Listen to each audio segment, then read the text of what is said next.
আমাদের এখানে মাদ্রাসা পরীক্ষা অর্ধবার্ষিক পরীক্ষা চলাকালীন সময়ে 10:30টার দিকে হঠাৎ করে আমাদের ভবনের জরাজীর্ণ ভবনের ছাদ থেকে হঠাৎ করে ঝল্লা পড়ে এবং কিছু শিক্ষার্থী তাদের আহত হয়।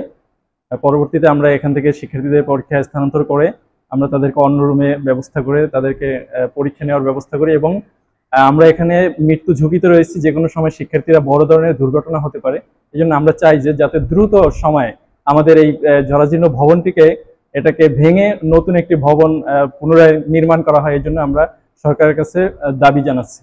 1993-94 অর্থ বছরে এই ভবনটি নির্মাণ করা হয়। অদ্যাবধি এই ভবনটির কোনো মেরামত না হওয়ায় ভবনটি অত্যন্ত ঝুঁকিপূর্ণ অবস্থায় রয়েছে। বর্তমানে এই প্রতিষ্ঠানে 5 শতাধিক ছাত্রছাত্রী অধ্যয়ন করে। এই ঝুঁকিপূর্ণ অবস্থা আমি রাজাপুর উপজেলা নির্বাহী অফিসার, জালকাঠি শিক্ষা প্রকৌশলী নির্বাহী অফিসারকে অভিহিত করি এবং তারা সরজমিনে তদন্ত করেছেন।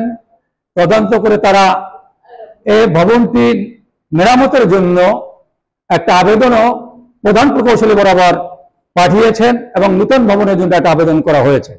অদ্যাবধি এর কোনো কার্যক্রম না থাকায় এখন আমার শিক্ষার্থীরা ইলেকট্রা রেফ্রিজারেটর, খাবার তাজা তো জীবন তাজা। ইলেকট্রা ফ্রিজের রাজা।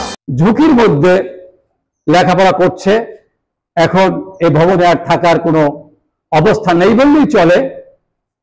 এখন আমি বাংলাদেশ সরকারের কাছে অনতি বিলম্বে এই ভবনটি ভেঙে একটি নতুন ভবন নির্মাণের জন্য আপত্তি জানাচ্ছি, অনুরোধ জানাচ্ছি বাংলাদেশ শিক্ষা মন্ত্রণালয়ের কাছে, বাংলাদেশ সরকারের কাছে।